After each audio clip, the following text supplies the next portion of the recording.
An aide to State Representative Paige Kreegel has a lot of explaining to do about an email trail that led right back to the representative's office. Kreegel represents District 72 in Tallahassee. The district covers Lehigh Acres in Lee County and parts of Charlotte and DeSoto counties. Fox 4's Erica Pittsey has been tracking down the facts, one email at a time.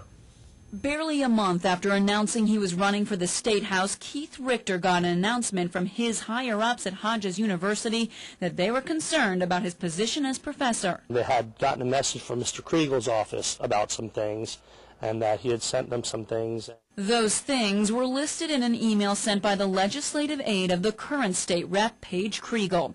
It included accusations that Richter was teaching with a fake degree. Richter denied it, and concerned Kreegel's office was possibly up to something illegal, he turned to Lehigh Acres watchdog Robert Anderson. Anderson made a public records request for all communication between Kreegel's office and Hodges University. This request was sent to Kreegel's aide, the very person who provided the information to the university.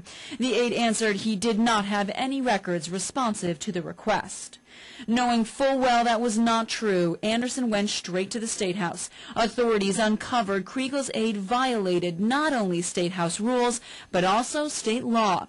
The state says the aide illegally withheld public records and used state time and resources to campaign for the representative. The aide insisted he was just doing what Kreegel told him to do. In the end, he resigned. Then this week, Anderson filed this formal complaint to the Florida House of Representatives against Kreegel for overall abuse of his official position. I caught up with Kreegel at a meeting with Lehigh Acres citizens Tuesday. Now that a formal complaint has been filed against you in connection to illegal and unethical behavior, what do you have to say to your constituents? Any fool can file anything.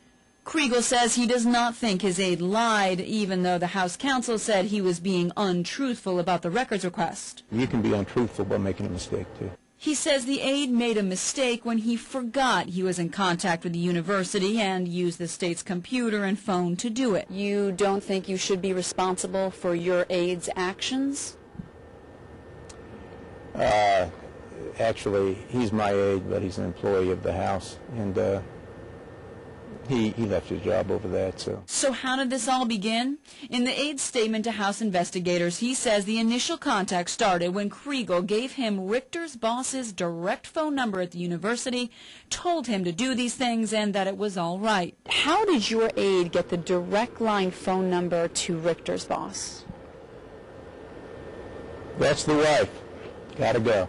Were you trying to dig up dirt on your opponent in order to get him fired so you would have a leg up in the race? That's probably the most unnecessary thing anybody would have to do with this particular opponent. As for that particular opponent, well, he's got a different view. I think he thought if he slung mud at me and made me look bad, I would pull out of the race. No one's going to be pulling out of this race just yet. In fact, this situation seems to be making them stronger in their own candidacy convictions. In Lehigh Acres, Erica Pittsey, Fox 4 News. Now, the State House Rules Chairman is going to review that complaint and decide if it should go before a panel for a full investigation. If that happens, the state could eventually remove Representative Kreegel from office.